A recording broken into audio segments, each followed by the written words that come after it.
एक शिष्य बनने के लिए गुरुदेव के पास गए। काफी दिन जाने पर उन्होंने हिम्मत आई और कहा, मैं आपको गुरु रूप से वरण करता हूं और आप मुझे मंत्र दीजिए। तो उनका, इतने दिन के निरीक्षण में मैंने तुम्हारे अंदर क्रोध वृत्ति बहुत पाई है। आश्रम में तुम जिससे देखो झिड़कते रहते हो, तुम्हारी नाक में गुस्सा रखा है। हम मंत्र तब देंगे जब तुम इस गुस्से पर काबू कर लो। 1 वर्ष तुम्हें समय देते हैं, अपने क्रोध को काबू में करो, फिर तुम्हें हम मंत्र देंगे। 1 वर्ष तक तुम्हें कोई भी सताए, तुम्हें गुस्सा नहीं करना जी। 1 वर्ष पूरा हुआ, स्नान करके आ रहे थे।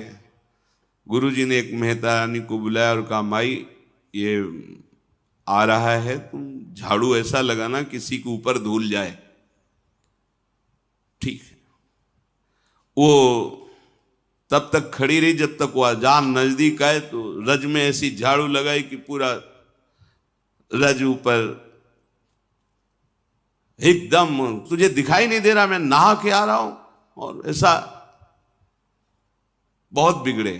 वो हाथ जोड़ के, महाराज क्षमा करो, हमें पता नहीं था कि आप आ रहे हो, हमारा काम ही है सोनी लगाना। ऐसा तो मारने के लिए भी। अब वो गए, कहा गुरुजी 1 वर्ष हो गए। तो बोले, जिसको त्यागने के लिए कहा था वो तो त्यागा नहीं। सुना अभी अभी तुम गुस्सा करके आ रहे हो मेहतरानी से, जो नित्य सोनी सेवा करती हैं। पूज्य भाव रखना चाहिए। तुमने उन पर क्रोध किया और सुना कि तुमने ऐसे भी मारा नहीं, पर हाथ तुम्हारा उठ गया, अभी नहीं। जाइए 1 वर्ष और अभ्यास कीजिए। अब दूसरे वर्ष जो वो नित्य वही आश्रम की सोनी सेवा का उसका बोले, अब की बार झाड़ू मारना, धूल नहीं, नजदीक आवे तो झाड़ू ऐसे लग जाए उसके शरीर में। बोले, जो महाराज मारेगा तो नहीं। बोले नहीं, अब की बार 1-2 शिष्य आसपास रहेंगे, अगर वो गुस्सा करेगा तो उसे पकड़ लेंगे, तुम्हें मारेंगे नहीं। ठीक है महाराज। जब वो स्नान करके बड़े आनंद से आ रहे थे, तो अब की धूल नहीं उड़ाई, सीधे नजदीक जाके ऐसे झाड़ू 1-2 मारी और सीधे उसके शरीर में, पैरों में ऐसे। उसने कहा कि मूर्खा, तुझे समझ में नहीं है, मेरा 1 साल पीछे बर्बाद कर दिया। फिर दूसरा, मैं स्नान करके दीक्षा के लिए जा रहा था और बहुत कड़ुआ बोले,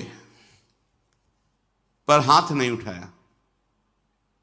गुरुजी, देखो तुमने गुस्सा किया, अभी 1 वर्ष, जब तुम्हें गुस्सा ना आवे 1 वर्ष अभ्यास करो।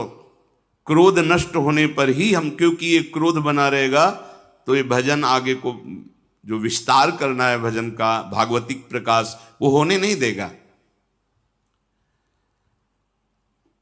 अब सोचो, जो अपने लोग परमार्थ में काम क्रोध लोभ आदि की वृत्तियों को ही नहीं देख रहे, मनमानी आचरण कर रहे, कैसे भगवत बोध होगा। गुरुदेव, इतना समय हो गया और आपने एक बहाना बना लिया है कि गुस्सा करो। बोले, दोष दृष्टि करते हो। और नहीं नहीं नहीं, क्षमा पर तो 1 वर्ष और, अगर भगवान नाराज हो जाए किसी कारण से, तो गुरुदेव भगवान क्षमा कर दे तो भगवान कभी अपराध नहीं मानते। हरि रूठे गुरु शरण है, गुरु रूठे हरि नाहि। यदि गुरु भगवान का हृदय संतप्त हो गया तुम्हारे आचरण से, तो तुम्हें भगवान श्री हरि सहयोग नहीं करेंगे। अगर श्री हरि नाराज हो जाए और गुरुदेव भगवान का वरद हस्त है, कुछ नहीं बिगड़ने वाला। गुरुजी ने कहा कि अब तुम्हें 1 वर्ष तक पुनः अभ्यास करना है। तीसरा वर्ष गंगा स्नान करके आया।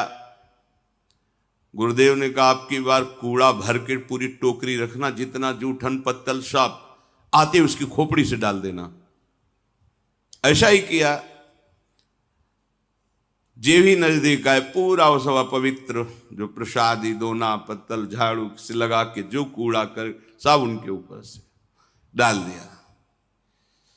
तुरंत उन्होंने घुटने टेके और चरण पकड़ा और कहा, मां मैं समझ नहीं पा रहा था कि आपका उद्देश्य क्या है। कहीं न कहीं गुरुदेव भगवान की हम पर कृपा है, मुझे आज दोबारा स्नान करने का सौभाग्य मिलेगा गंगा जी का। लौट गए, नहा के आए, कहना नहीं पड़ा गुरु मंत्र दे दो, आओ गुरु मंत्र